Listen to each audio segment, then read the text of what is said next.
I am joined now by Nina Totenberg, the NPR legal affairs correspondent who is the author of a brand new and a wonderful book, Dinners with Ruth, a memoir of the power of friendships. I've never met Nina Totenberg. I've never actually talked to Nina Totenberg. So welcome, Nina Totenberg, and congratulations. Dinner with Ruth is really Hi, fabulous. Hugh. I don't know if we've ever met, but we have talked on the phone at least once that I remember. Oh, So obviously, you were more memorable to me than I was to you. well, I've forgotten that. I'm sorry. I must tell you, I think it's because I may have told you at the time. I've always been afraid of you because when I was at Justice as the youngest of Bill Smith's special assistant, Terry Eastland, one of my closest friends in the world, came in and warned us that be careful of Nina. She'll write everything down or she'll remember it. So Judy Hammerschmidt, Ron Blunt, Tex Lazar, we all had a healthy respect for you, Nina, and I just cowered. I just stayed away from you. Well, that's very flattering. I was very young then, and probably a lot scarier than I am today. Oh, I think you're not scary at all after having read Dinners with Ruth. I must say, though, my favorite anecdote among crossover people, people that you know and I know, is when Chuck Cooper spots you in the back of the room you've infiltrated into a Brad Reynolds a closed meeting, and he escorts you out, and you give your phone number to all the assembled DOJ people. And let it be said that Chuck Cooper and I have remained friends ever since. Well, you do seem to get along with all of my buddies. It's remarkable that people think that Washington walks around with knives hidden, ready to plunge into the backsides of people with whom you disagree. Your book is a great testament to the reality of Washington being or having been an amiable place where people could disagree agreeably. I think that's true. I tried to make it that way. One of the things I didn't want this ever to be was a score-settling book. Anybody can write those, but you'd rather not live a life that way. And so my object here was to tell a little bit about the court, to tell some about me, to tell some about especially my women friends, because people of my generation, women of my generation came of age and started trying to have professional lives when we weren't trying to break a glass ceiling. We were just trying to get a foot in the door. And I think it's worth it for young women today and young men to know that it was unbelievably different that not that long ago. Yeah, Nina Totenberg, I was out on a boat last night with a Marine Corps colonel retired, an HBS executive still working, and my wife of 40 years. I couldn't stop talking about Dinners with Ruth because their world is not my world and your world. And I just couldn't stop telling them. And it's simply winsome. It's a winsome, wonderful, revealing look at not just Justice Ginsburg, though that is the focus, but at a time and a place, and actually the last 45 years in Washington, D.C.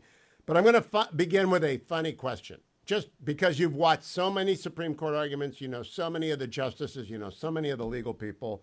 If you had to recommend a Supreme Court advocate today, someone called you up and their company is on the line, they have to argue before the Supreme Court, who would it be?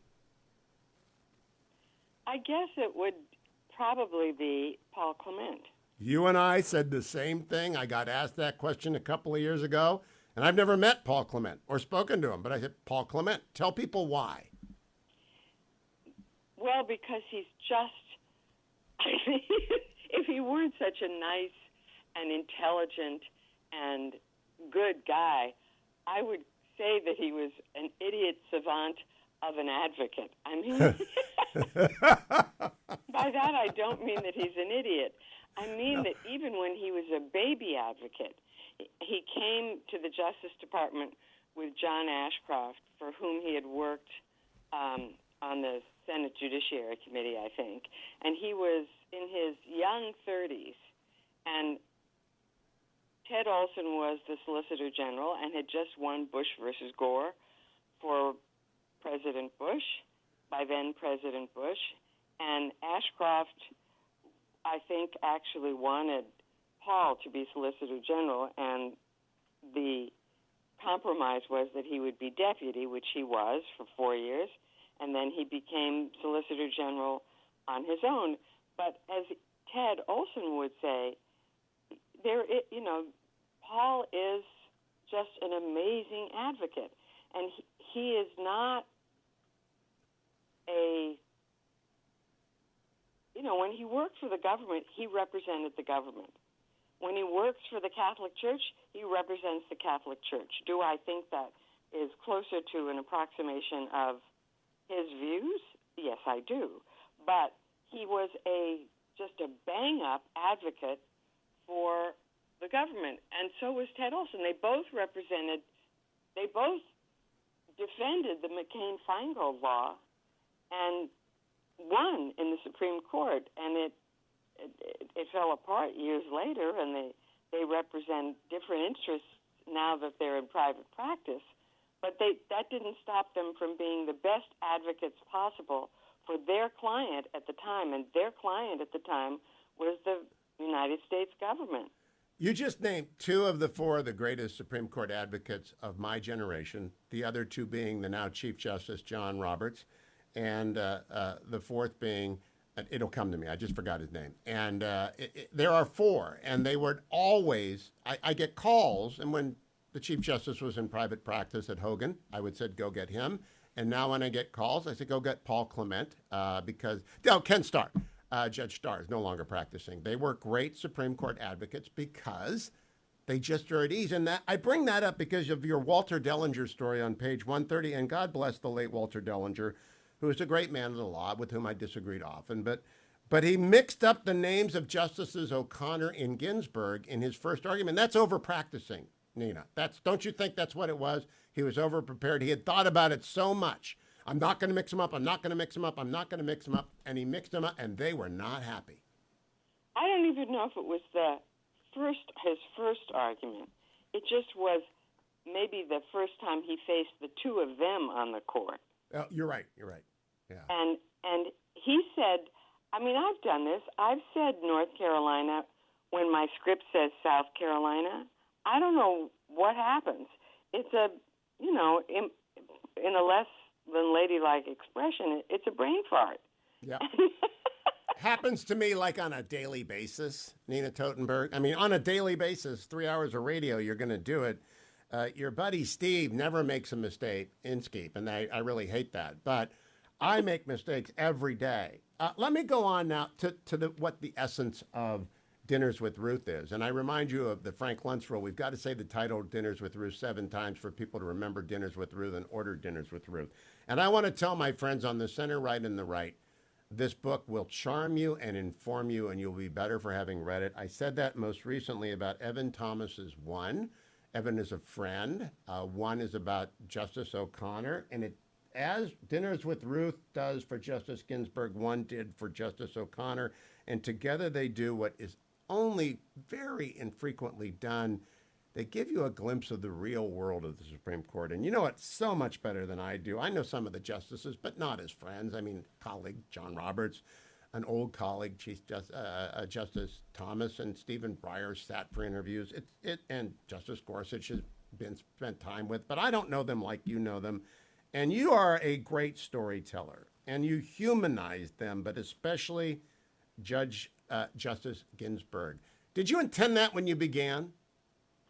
Well, I got talked into writing this book first by the CEO, Jonathan Karp of Simon & Schuster, and next by my husband, who had always said he didn't want me to write a book because he would have to share even more of my time away from home. And when Jonathan Karp had this idea to write about the women of my generation in particular, with a focus on Justice Ginsburg. Let's not pretend she meant an enormous amount to me as a friend, but it also sells books. But I don't want you to forget the second half of the title, which is Dinners with Ruth, a memoir on the power of friendships. And that's the other half of it. It's a memoir on the power of friendships. And I couldn't figure out how I could write a memoir. I got too much life to try to fit in, and I didn't know how I could do it.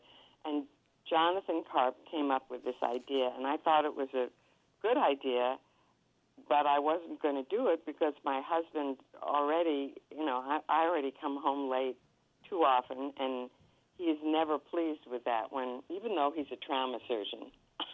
Hey, it's a fabulous book, and I am glad that Jonathan Karp, who green-lighted a book for me once for no reason whatsoever other than he thought it was a good idea, and I'm glad he did. And I'll talk with you at length about this. I think every year, every life has a best year and a worst year. It seems maybe your best year was your courtship with Dr. Rhines, and maybe you've had a lot of worst years because you had a husband die and close friends die, and we're going to talk about that. Let me begin by setting the stage, though. Do you know Barbara Franklin or Bobby Kilberg? These are Washington, D.C. women, and they're women that I know. And Lynn Cheney and Connie Horner. I've worked with and closely around very strong women since I was a kid in D.C. in '83. But you seem to have worked with everybody in D.C. since 1973. Am I right about that? I don't. I think that's an overstatement. I worked with everybody you knew and liked. Yes. Yeah, Ted Olson and I'm just sure Ken Starr. But I want to tell you one story to set the stage about Judge Ginsburg as I knew her and why I had a very soft place in my heart for her. When I became a clerk on the D.C. Circuit in 1983, I arrived and my judge, Roger Robb, had a stroke. And we had 4 months of incredible boredom, my co-clerk Terry Ross and I, ahead of us because he was going to be out for 6 months and George McKinnon was gone. And 4 judges got together, Judge Ginsburg among them, Judge Scalia, Bork, and Skelly Wright, and they said, we will put these 2 clerks to work. And they all gave us cases, included us in their conferences. We became their clerks for 4 months. She was the most gracious lady ever to someone with whom obviously she would not have picked me as a clerk. Roger Robb did. And then George McKinnon came. And I just have always told people, there's just nobody nicer in Washington, D.C. than Ruth Bader Ginsburg. And did anyone ever have a contrary opinion? I'm thinking, not that I know of, but you said something there, Hugh, that I think is not 100% true. She would have hired, if not you, someone like you, and she did. She had conservative clerks. You're probably right. They were not there that year, but you're probably right. And I think one of the sadder things about the current Supreme Court is that I don't actually know if the liberals have any conservative clerks. My suspicion is they don't because there are really only 3 of them, and the other 6 are hiring only conservative clerks, as far as I know now. That's interesting. That's unfortunate. That's very unfortunate for the law, but it also reflects the pipelines from which they draw. There's a whole book to be written on how clerks become clerks. I applied for and did not receive a Supreme Court clerkship off of the D.C. Circuit. I'm not bitter about that because I was not as credentialed as these other people. But today, that's bad. What did you make? By the way, it's not in the book, and you didn't deal with the leak or the threat to Justice Kavanaugh. The book had to go to print. Do you think we'll ever know who did the leaking, Nina Totenberg? And you're a journalist who loves leaks, but you had standards about sourcing that you articulate, which I wish everyone did. What'd you make about the leak in Dobbs? Well, in truth, it's probably the only major scoop I'm glad I didn't get. Because I do think that whoever did it did something unethical. And I'm not quite sure in furtherance of what. If I knew in furtherance of what, I suppose maybe I'd have a better idea of who had leaked it. But sometimes people do tell you things that just because they want to show that they know something. My guess is that they won't find out who the leak is. There's always a chance, and some of it depends on how much the court wants to sort of knuckle down and act in a very kind of, I guess I would say, police state-ish kind of way. Because if you do that to the nth degree, you might figure it out. But then that would also ruin the institution even more. Well, there's an interesting passage in Dinners with Ruth, a memoir of the powers of friendship, when you were subpoenaed. And you took the position I would take, and have taken, by the way, with an investigator from Congress and lawyers who showed up. I told them that their Harvard law professors would be embarrassed by the attempt that they were making to get a journalist to discuss his or her sources, and I told them to pound sand. And they went away eventually, as did your tormentors. And I really appreciate that you had Floyd Abrams come to your defense, and that is worth reading for a lawyer. Let me go get to the heart of this, though. This is a book about living, and as I said, every life has a best year and a worst year. Your best year may have been the courtship that you described with Dr. David Rhines, and I want to give him a shout out. He is a magnificent figure in this book. All 6'3" of him, standing in the way of paparazzi and in the inquisitive, attempting to get to Justice Ginsburg at dinner. But I really think that time with Senator Floyd Haskell, after he has fallen on the ice and hit his head, is illustrative of what people don't know about people that they feel free to criticize. I had no idea about that. How hard was that to write? How hard was what to write? The chronicle of his suffering and decline over, 4 years? Yeah, almost 5. 5.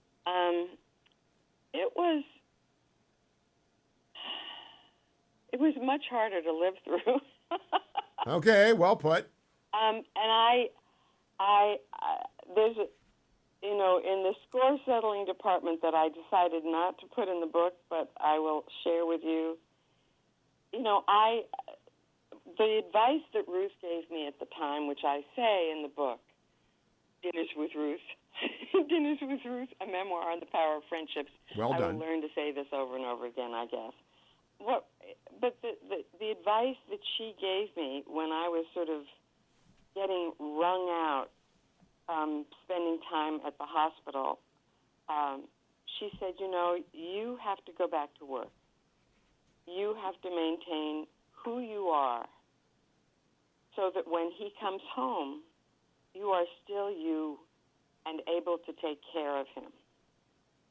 And it was probably the best advice anybody gave me during that time period, because I felt so guilty about not being there all the time.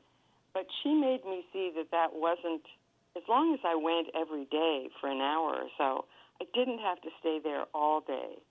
He was in a netherworld a good deal of the time. And they did think he would recover. They didn't know how much. And I knew that when he came home, I had to be able to take care of him. And it does take a village. Cokie and Linda and their husbands would come a couple of times a week. They would bring dinner. We would have a dinner party right in our own dining room just to keep my spirits up and his spirits up. He was learning to walk again. It is Nina Totenberg. This book, the subtitle, A Memoir on the Powers of Friendships, it could have been the title, because it's a lot more than Justice Ginsburg.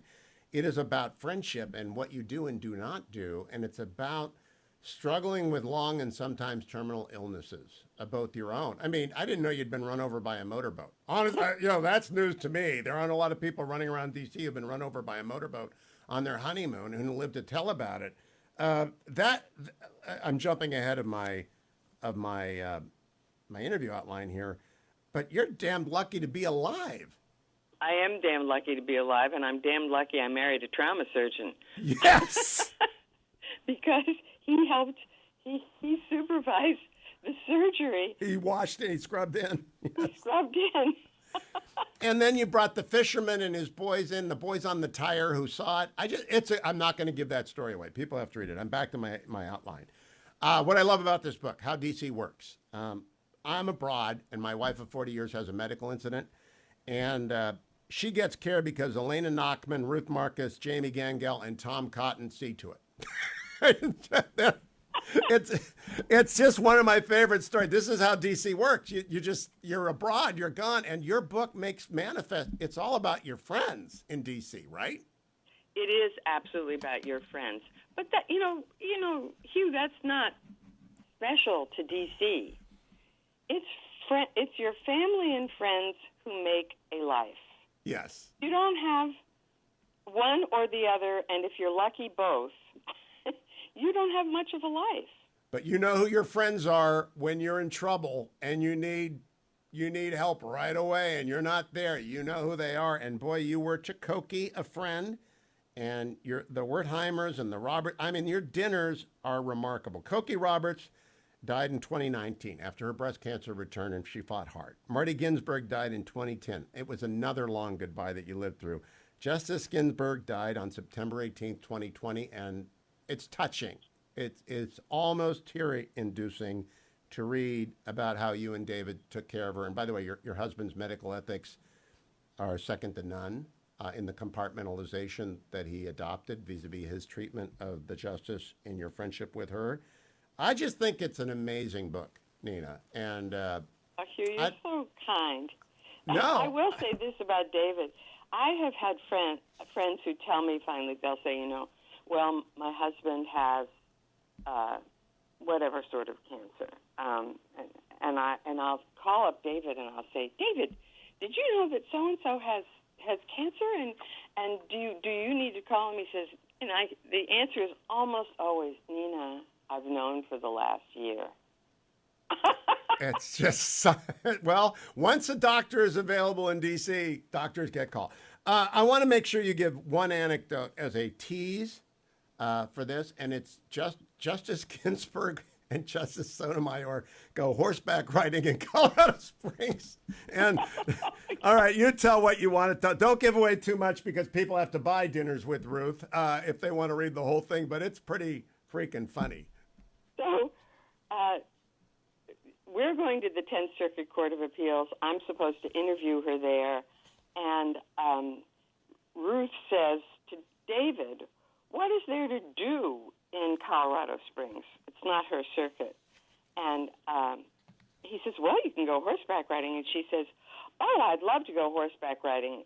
I have all the gear. I love horseback riding. And from behind her, another voice says, I want to go too. And it's Sonia Sotomayor. So David reserves, I think, 7 horses. He knows there are going to be marshals. He, reserves one for him, one for his daughter, who lives in Colorado, Alyssa, and then maybe 3 marshals and the 2 justices. Well, the head marshal is very ticked off when he finds out about this, and he says, we need 12 because we need, special this and special that to save their lives, and so they decide to go on a different ride because they have 12 horses. Now they can't, and they're riding in the the Garden of the Gods, which is a beautiful place to ride. Wonderful place, yeah. You don't gallop. And Ruth says, why are we walking? I want to gallop. And they say, no, you can't gallop here. But at that point, the head marshal, he's not a good rider. And his horse starts kicking at Ruth's horse. And David rides up to the front and he says, your horse just missed kicking the justice. You take my horse. I'll take your horse. And you make sure she stays safe. It's an amazing part of the miniseries that ought to come out of this. Now, we do have differences on the law. And if we were going to talk about the law, we would talk at length about where we agree and disagree. I don't want to do that. That's a different book. I want to talk and close our conversation by talking about a quote here. You're talking about an old Irish guy, a fixture in D.C., very powerful. Quote, sometimes he was mentally sharp and wanted to be told all the court gossip that I could offer. Other times he was just an old man sitting in bed. You're not talking about the President of the United States. You're not talking about David Bazelon. You're talking about William Brennan. And I just think this is a book about aging, Nina Totenberg, as well as a book about it's a book about Justice Ginsburg. It's a book about friendship. It's a book about Justice Breyer and his wife cleaning your kitchen after there's a disaster. It's a book about everyone who has friends and knows things. But that part, everybody gets old. Everybody is leaving here alone, and they're not carrying anything with them. Has anyone else who's read this said this is quite the meditation on aging and dying? No, the first one. You really are. But you're one of the first interviews I'm doing. So, and it's more than that. I always, when I walk into a room full of people, and I don't know many people, I look around for the oldest person in the room, because chances are nobody is seeking them out, and they are more interesting and have more life stories, and you will learn more from them than you will from anybody else in the room who's looking over their shoulder to see if there's somebody more important that they could go talk to. Oh, that's not in the book, and that's a life lesson? Oh, I just had that occasion with Judge Webster, who I've had an opportunity to serve with and talk to many times, but I saw him recently after COVID was lifted. He's 99 years old, and he was out. I wanted to talk to him. Now, he can't hear very well, but I wanted to talk to him because talk about a life, right? Yeah. That's an amazing life. My other interview today was Dr. Kissinger in about 8 hours about his new book on leadership. And I'll talk to him for as long as he wants to talk to me because he knows things that neither I nor you nor anyone else knows, and not many more times to talk to him about that. That is a great life lesson, Nina Totenberg. Do the young journalists listen to you at all? I mean, do you hold court? You talk about having the couch over at NPR land. Do they come and listen to you still? Some do. Some think I'm a bit of a fuddy-duddy because I actually do believe, Hugh, that that my opinions about the law are relatively unimportant. I'm a reporter. I don't have a column. I actually don't care about my opinions enough to have a column. So there are a lot of people these days who disagree with that, and those who do think I'm a bit of a fuddy-duddy. Well, I think they ought to seek you out for not just the stories they'll want to hear about the Anita Hill hearings or all the other controversies with which you have been involved, but for just some absolute fabulous advice on living life. And if you want to understand the court, I teach con law every other year. I'm tenured, so they can't get rid of me. I'm senior man in the area. They now have to read One and Dinners with Ruth because it's the real Supreme Court. And Nina Totenberg, thank you for joining me and giving me one of your first interviews. Congratulations on a fabulous book. Thank you so much for having me, Hugh. So we shall meet in person someday. I hope so. After October. I'll be back in October. I hope to Okay. meet you then. Thank you. Bye-bye.